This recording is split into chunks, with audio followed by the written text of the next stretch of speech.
Kung meron po tayong mga ganitong gulong sa bahay, huwag po natin itapon kasi pwede natin na pagtaniman ng mga gulay. So tulad ng ganito, meron dalawang gulong, lalagyan po na lang natin ito ng lupa o dadagdagan ng lupa para pagtaniman natin. So sa ganitong setup, pwede natin na pagtaniman po ito ng sitaw, lalagyan po natin ito ng lupa at kaunting pataba. Taniman po natin ito ng buto ng 2 o 3 buto sa dalawang gulong. Isa sa unang sulok, isa sa pangalawang sulok, at isa sa isang sulok. Pagkatapos magtanim, diligan na po natin siya. Mas advantage po itong gulong na pag nagtataniman kasi malawak po ang portion na pinaglalagyan ng lupa at yung gapang ng mga ugat, nakakagapang siya ng mahaba at maraming nakukuha na sustansya sa lupa. So malago ang resulta ng mga gulay natin. Kumuha po tayo ng kawayan o kahoy para paglagyan po natin ng balag para sa sitaw. Pag gumagapang po ito ang sitaw dito sa balag na kawayan o kahoy na ilalagay natin. Kailangan wag po natin patamaan yung tinanim natin na buto. Ganito na po ang hitsuran ng ating itinanim na sitaw. Pinaglagyan ng balag sa gulong. Sa loob po ng 1.5 months, mag-start na po siya ng pamumulaklak. 4 to 5 months, tuloy-tuloy po ang pagbubunga nito. Tuloy-tuloy lang din ang pagdilig natin, maaari lagyan din siya ng pataba na organiko para lalong lumusog at marami pang bunga ang mapoproduce na sitaw. So ito yung kanilang freshly harvested na sitaw. And yun nga, kadalasan, pag magluluto ka nito, partner na ibang gulay or kung siya yung bida, adobo yung luto natin. But this time, gawa tayo ng simple lang. Pwede nyo ring isama to dun sa menu ninyo pag medyo social yung gathering sa inyong bahay. Bacon wrap sitaw. So we have our string beans here. Kakat lang natin siya ng magandang size.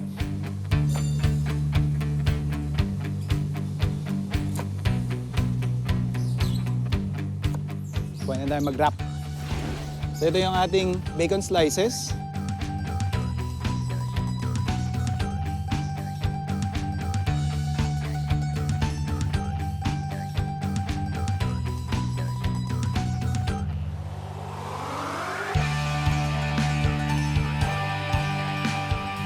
So meron na tayo ditong kumpletong set. Yung pan natin, tinatawag na rin niya tayo. Konting oil lang kasi since we are using bacon, so maglalabas pa yan ng mga mantika niya. Now this is optional. Para dun sa ating pan, lagay lang tayo ng bawang. Para lang magkaroon ng ibang lasa yung oil natin. So basically, we're infusing it with garlic flavor.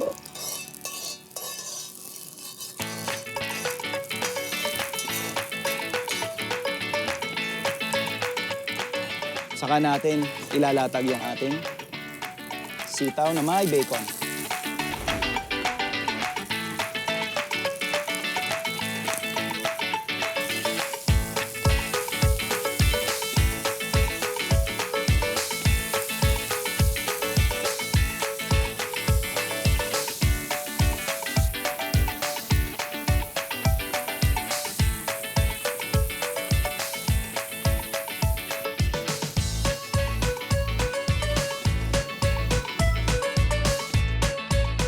For the sauce, simpleng-simple lang to. We have sour cream.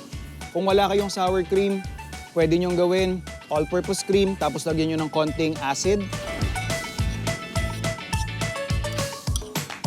Parang yung pinaka-panimpla natin dito is yung ating mayonnaise.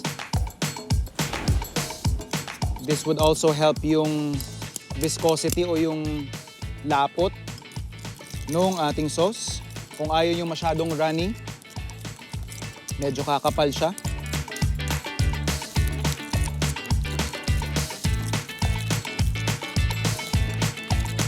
Let's just add in some fresh herbs. Meron tayo ditong chives.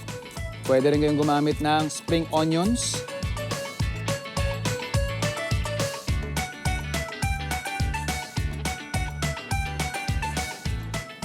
Some parsley.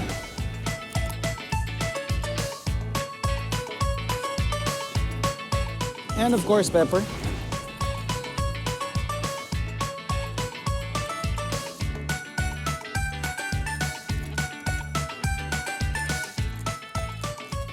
For more vibrant flavors, lagay lang natin yung zest ng ating lemon.